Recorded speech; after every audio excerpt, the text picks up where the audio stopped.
Y nada más antes de empezar, hermanos, quisiera pedir a todos, seguimos, por una u otra razón, seguimos en contingencia. Ustedes han visto seguramente las noticias acerca de nuestra realidad, nuestra situación. Gracias a Dios, al parecer Chihuahua no ha estado creciendo los contagios, pero yo quiero pedirles, hermanos, que sigamos viviendo en la mayor prudencia posible. Es decir, cuidar nuestra distancia, el procurar no saludarnos o no abrazarnos, tener siempre, por favor, nuestro cubrebocas puesto. Es importante. Las hermanas que cantan, damos esa autorización de que se lo quiten, porque es muy difícil estar agarrando aire que se necesita para cantar. Pero todos los demás sí lo podemos hacer. Yo voy a tratar de predicar con el cubreboca también, para que no haya esta distinción. Y tratando de cuidar, hermanos, todos los elementos necesarios para poder seguir, ¿verdad? Duramos mucho tiempo encerrados, entonces, en cuanto sea de nosotros, tener todos los cuidados necesarios. Gracias por el cuidado y la atención y la prudencia en la que debemos estar. Bien, hermanos, Primera de Pedro, capítulo 2, versículos del 1 al 10. Antes de iniciar, déjenme...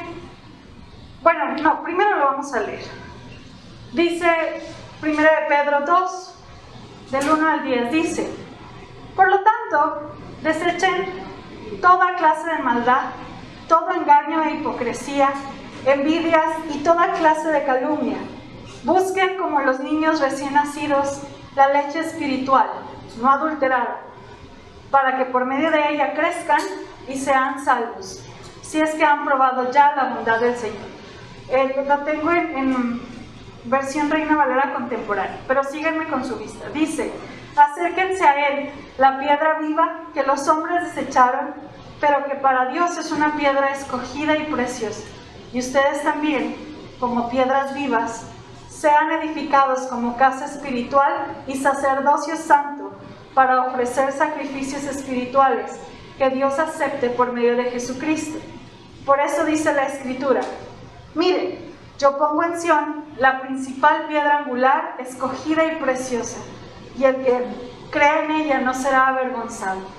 Para ustedes, los que creen, Él es de gran valor, pero para los que no creen, la piedra que desecharon los edificadores ha llegado a ser la piedra angular, y también una piedra de tropiezo y una roca que hace tropezar, porque al ser desobedientes, ellos tropiezan en la palabra, para lo cual estaban ya destinados.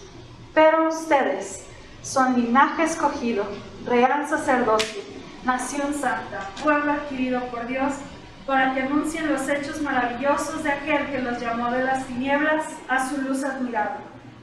Antes ustedes no eran un pueblo, pero ahora son el pueblo de Dios. Antes no habían sido compadecidos, pero ahora ya han sido compadecidos. Muy bien. ¿No nos escucha? ¿Se escucha? No. Bueno, sí.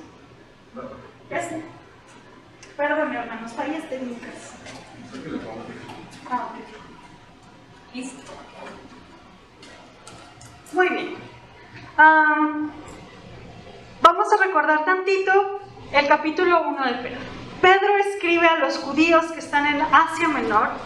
Toda la carta de Pedro hace muchas alusiones al Antiguo Testamento, porque escribe a los judíos y ellos entienden perfectamente muchos ejemplos que él está poniendo. Pero la situación era, hermanos, que aproximadamente estos judíos habían salido corriendo de Israel o de Jerusalén cuando se destruye el templo y empieza una gran persecución. Probablemente incluso ya en esta época empezó la persecución con Nerón. Y los que conocen la historia de cómo perseguían a los judíos, bueno, más bien a los cristianos, pues era terrible. Y llama mucho la atención Pedro, hermanos, porque ¿qué les puedes decir a unos cristianos que están en esa persecución? ¿Cuál es el mensaje que Dios necesitaba darles a la gente que estaba muriendo por Cristo? Algunos estaban rechazando o estaban negando a Jesús por la presión del sufrimiento que tenían. Y entonces Pedro, hermanos, curiosamente, quizás no dice las palabras que nos gustaría escuchar en medio del sufrimiento. Pedro empieza diciendo, los empieza animando, recordando que ellos han sido renacidos para una esperanza viva. Pero después de la esperanza viva les dice, vivan en santidad. En medio del sufrimiento a Pedro se le ocurre, por medio del Espíritu Santo, decir, recuerda que eres diferente. Pedro no enfatiza el dolor, sino la manera en que hay que vivir aún en medio del dolor. Pedro se ocupa en explicar cómo debe vivir aquel que ha renacido en Cristo. Y hace un énfasis muy importante en el amor entre cada uno de nosotros, en el afecto fraternal.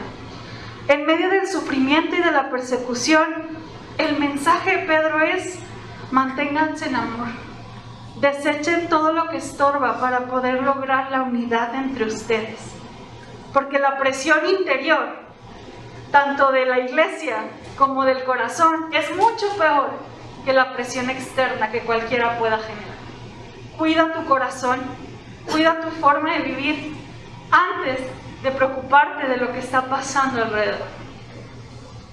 Ese es el mensaje de Dios en medio de un momento de dolor o de sufrimiento. Y en el versículo 2, Pedro sigue hablando. Ha hablado de esperanza, de afecto fraternal, ha hablado de vida en santidad. Y ahora Pedro va a hablar de dos cosas, de crecimiento y de identidad.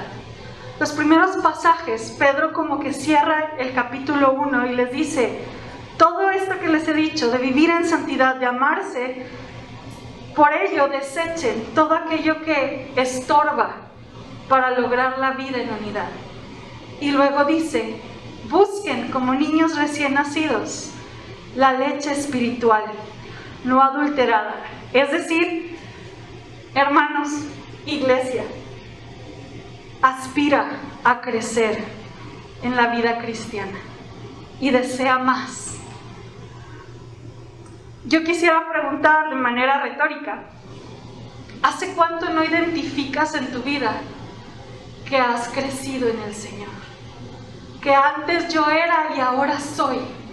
Que antes yo contestaba de esta manera, pero ahora puedo decir que he crecido y hoy reacciono distinto. Antes tenía un coraje que ya no tengo. ¿Hace cuánto no distinguimos el crecimiento de vida que hemos tenido por medio del Espíritu Santo? Porque Pedro, en medio del sufrimiento, y quizás lo voy a enfatizar mucho, porque a veces nosotros en medio del dolor justificamos muchas cosas. Y Pedro dijo, sigue aspirando a crecer. Y desea como niño recién nacido la leche. Es muy diferente a lo que usó Pablo. Pablo les dijo, ustedes están muy inmaduros nada más queriendo tomar leche, como lo light, lo suavecito. No quieren crecer.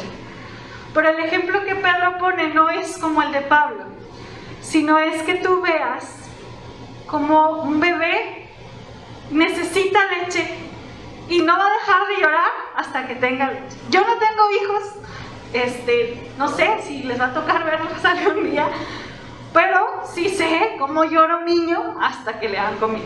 Sí los he visto. Así dice Pedro, así aspira a conocer a Dios.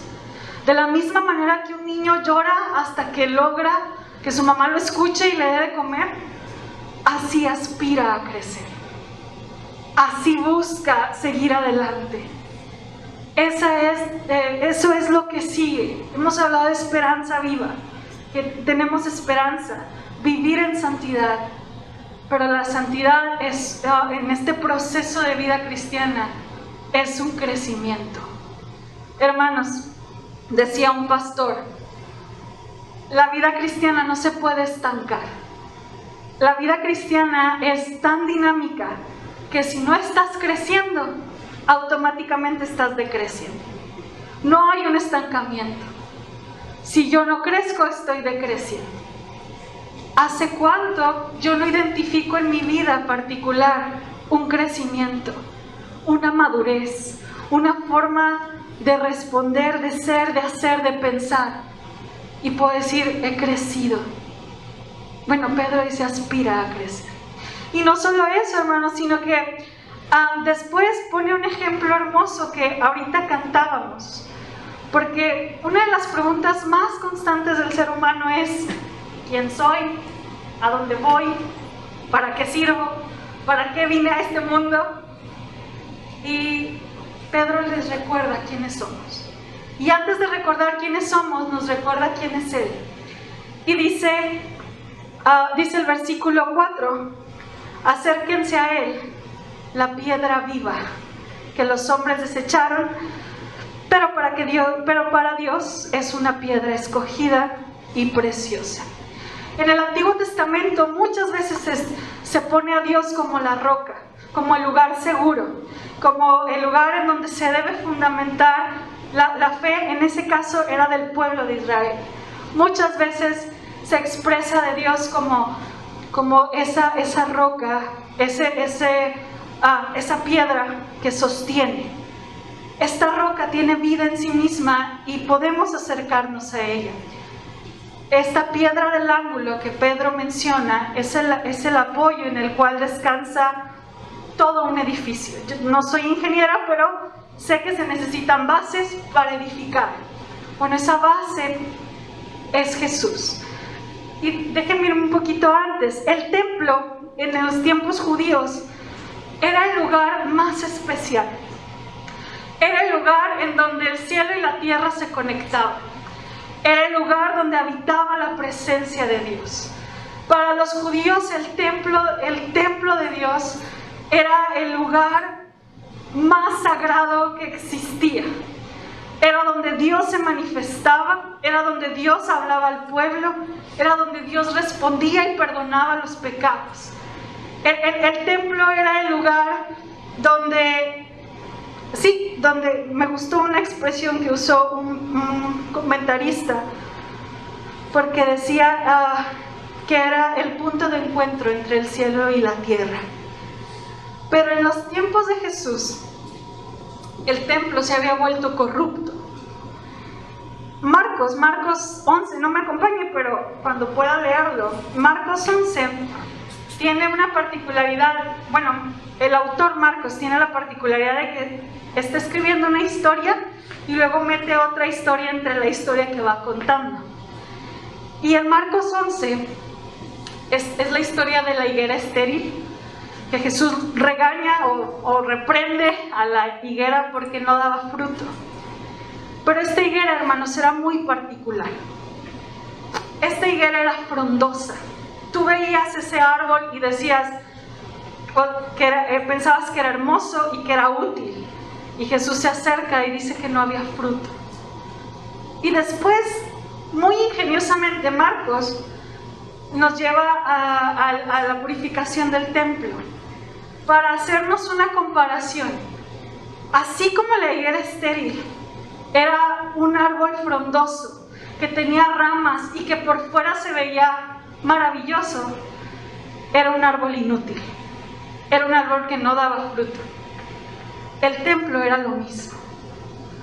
Era una religión llena de actividades, de cosas externas, pero no funcionaba, era inútil. Y Jesús se pone a sí mismo como el nuevo templo. Este templo que ya no sirve, este templo que tú estás viendo y que está lleno de hipócritas, que realmente no está haciendo la función para lo que era el templo. Jesús viene y dice, yo soy el nuevo templo. Yo soy la nueva roca. Yo soy el nuevo fundamento. Pero ellos lo rechazaron.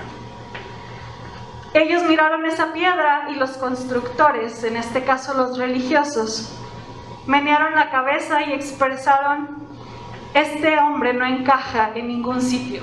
Ya tenemos un templo, ya tenemos una forma de religión. Él no encaja en nuestro templo. Así que Israel lo rechazó y lo crucificó, porque esta piedra era muy distinta a la de su templo. Así que Jesús fue rechazado, siendo que Él era el nuevo, por decirlo, el nuevo concepto de vida que tenemos en Dios. Fue rechazado, pero dice que Cristo lo puso en el lugar, que Dios lo puso en un lugar privilegiado por la obra que Él había hecho. Esta verdad de Jesús, de saber que Él es el nuevo templo, que Él ahora es el punto de encuentro entre el cielo y la tierra, que yo me puedo acercar y puedo ver a Dios a través de Jesucristo, que Él es quien perdona mis pecados. Esta verdad trajo dos respuestas. Unos lo rechazaron y otros lo aceptaron.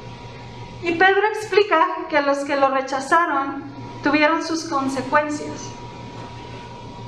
La Biblia menciona, Jesús profetiza acerca de la destrucción del templo. Jesús viene 40 años después, en el año 68 más o menos. Ese templo, ese edificio fue destruido por Roma. Donde estaba la confianza de los judíos, donde estaba su amor, fue destruido. Timothy Keller dice que cualquier cosa que tú adores, que no sea Dios, va a terminar siendo destruido o te va a destruir a ti. Cualquier cosa que tú pongas por encima va a terminar destruido o te va a destruir. En este caso, el templo de ellos fue destruido. Pero también después Pedro explica: pero ustedes que sí han creído en esta piedra viva, ustedes que sí han entregado o que ahora han decidido confiar en esta piedra, ustedes dice el versículo 4, son edificados como una casa espiritual. ¿Quiénes son ustedes? Bueno, ustedes ahora son piedras vivas que están edificando el nuevo templo donde habita el Señor. Ustedes ahora son una nueva familia en la cual habita el Señor. Ustedes y yo ahora construimos el nuevo templo en el cual Dios se regocija. Jesús es el nuevo templo y nosotros somos las piedras vivas, las cuales forman el hogar de Dios. Por tanto, hermanos, somos útiles para la obra de Dios. Somos piedras vivas que servimos para mostrar su gloria. Y la hermosa noticia, hermanos, es que usted hoy tiene una familia. Lo que Dios nos ha regalado es que somos parte de un lugar. Y en ese lugar habita el Señor. Usted es parte de un lugar donde amamos al Señor. Por tanto, su vida, sus talentos son útiles para que el mundo crea.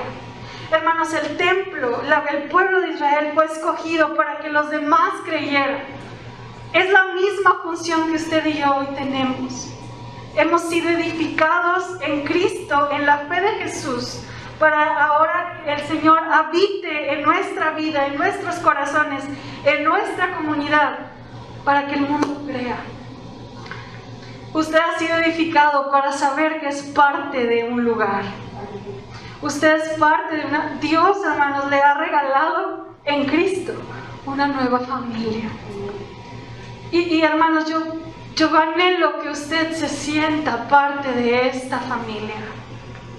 Usted es parte de este lugar, porque el Señor lo ha puesto aquí como piedra viva para hacer crecer este lugar.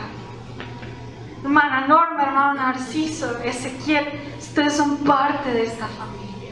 Siéntanse parte de esta familia que el Señor ha edificado para su gloria. Y no solamente eso, no solamente somos el lugar en donde Dios habita, donde Dios hace su morada. Curiosamente, de todos los lugares que pudieran existir, Dios eligió el corazón para habitar.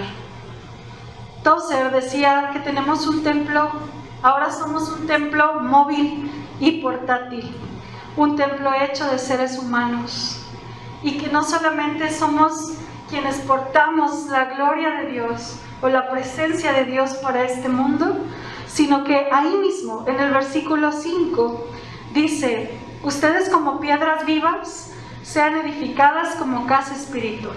Somos esa casa espiritual donde habita el Señor, pero también dice: y sacerdocio santo, para ofrecer sacrificios espirituales. Son una casa, pero también son sacerdotes. Cada uno de ustedes son hechos sacerdotes. Hermanos, un sacerdote es alguien que está en medio de un pueblo necesitado, que se ve impulsado por las necesidades del pueblo. El Nuevo Testamento afirma el sacerdocio de cada uno de nosotros, porque hemos sido llamados a predicar el Evangelio, a enseñar la verdad, a ministrar su palabra. No es mi trabajo particular por ser pastor, sino cada uno de nosotros somos sacerdotes. ¿Qué hacemos cada sacerdote? Sacrificios espirituales. ¿Con qué se come eso? Acompáñame por favor a Hebreos 13.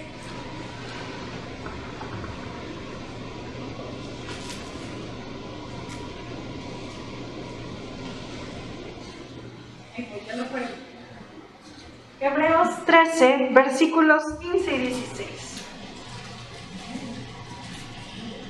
Dice Hebreos 13, versículos 15 y 16. Así que ofrezcamos siempre a Dios, por medio de Él, de Jesús, sacrificio de alabanza, es decir, fruto de labios que confiesan su nombre, y de hacer bien y de la ayuda mutua, no os olvidéis, porque de tales sacrificios se agrada Dios. ¿Quieres saber cuáles son los sacrificios que menciona Pedro? La adoración. Pero cuando digo adoración, hermanos, no es solamente los dos cantos que hoy entonamos. La adoración es la entrega completa y total de mi vida, de mis pensamientos, de mis emociones, de mi cuerpo. Esa es mi adoración. Es todo lo que soy rendido a la voluntad de Dios. Esa es la adoración que el Señor espera. El negar mi vida y que Cristo viva.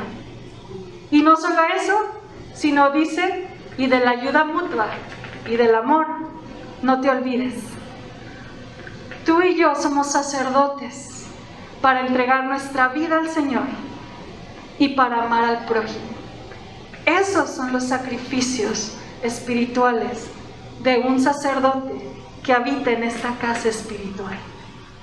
Todos tenemos una función, pero también todos tenemos una identidad en Jesús. Somos piedras vivas donde Dios habita y nos ha llamado a hacer una función, a hacer luz, a dar amor y que nuestra vida lo refleje a Él. ¿Qué mensaje de Pedro para gente que está en sufrimiento? Pero eso es lo que Dios puede hacer aún en medio del sufrimiento. Irónicamente, extrañamente, el sufrimiento nos puede llevar a un crecimiento como este. Y no solo eso, dice el versículo 9, Pedro explica quiénes eran los que lo rechazaron y luego nuevamente nos recuerda quiénes somos. Versículo 9. Pero ustedes son linaje escogido, real sacerdocio, nación santa, pueblo adquirido por Dios, para que anuncien los hechos maravillosos de aquel que los llamó de las tinieblas a su luz admirable. Se escucha hermoso, hermanos. Y a veces malamente se ha usado este versículo para hacernos sentir así como pavos reales, ¿verdad? No, somos los reyes y sacerdotes y nadie me toque, ¿verdad? Pero es todo lo contrario a lo que Pedro intentaba decir. ¿Sí? Estas afirmaciones eran para el pueblo de Israel. Dios les dijo que ellos iban a ser una nación de sacerdotes y reyes. Pero esas promesas ahora han sido hacia nosotros, con el mismo propósito que tenía el pueblo de Israel, que fuera una nación distinta, que tuvieran una vida y una forma de hacer las cosas a la luz de lo que Dios hace. Cuando Pedro les dice, ustedes son linaje escogido, acuérdense quiénes son. No es para sentirnos superiores a los demás, es para recordarnos que en Cristo, los que han sido renacidos en Él, los que su corazón se ha regenerado por medio de la fe en Jesús, dice Pedro, son una nueva humanidad.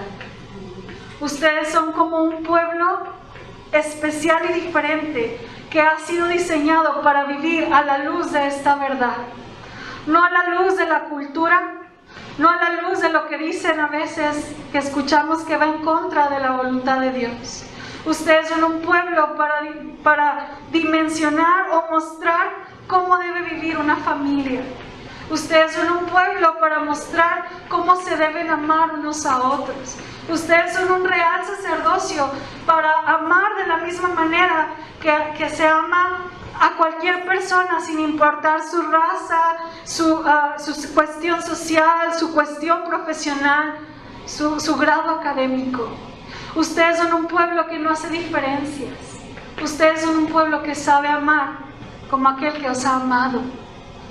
Son una nueva humanidad, somos una nueva sociedad diferente en medio de una sociedad que está en tinieblas.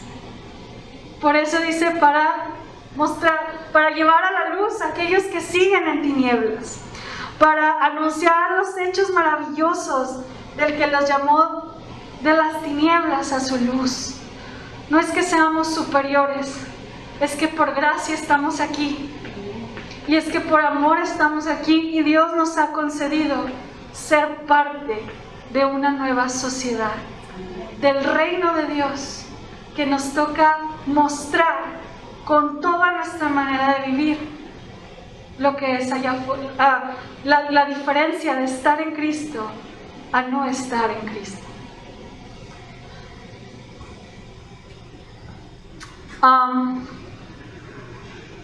Y quizás se escucha muy bonito una identidad en Cristo, saber que soy parte de una familia, saber que Dios me ha llamado y tengo una función.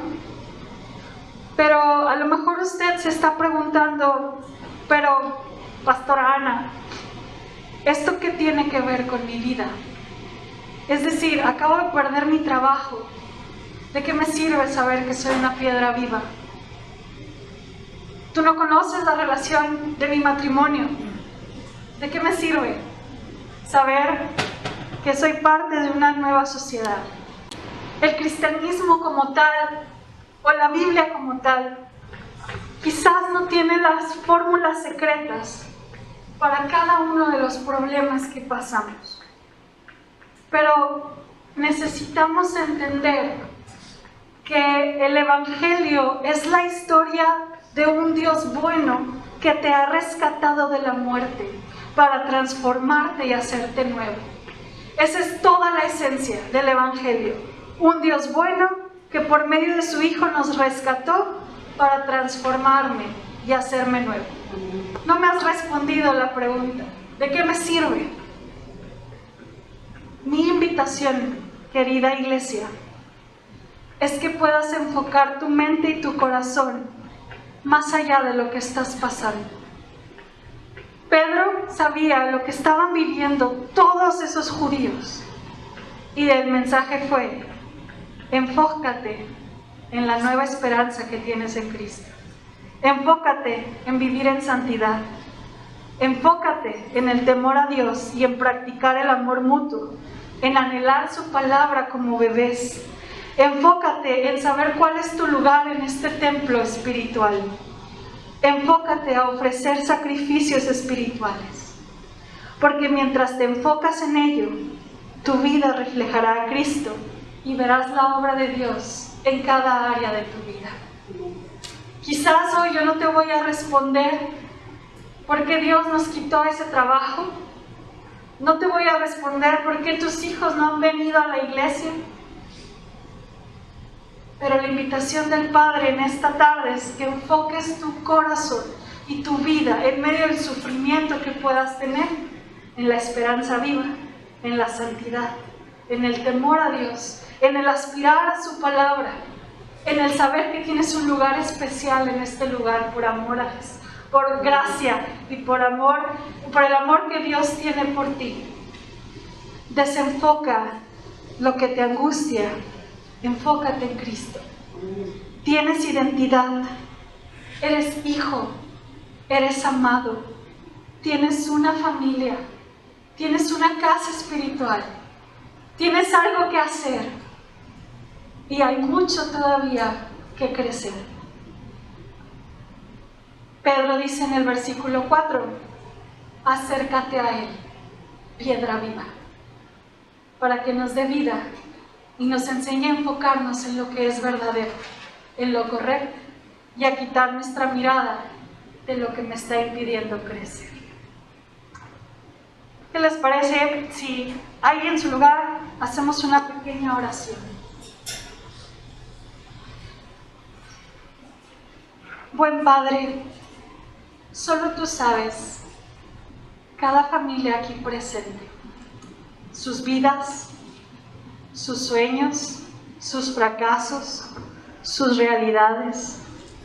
Solo tú sabes sus luchas cada mañana, sus pensamientos más profundos. Quiero rogarte, Dios, como pastora de este rebaño,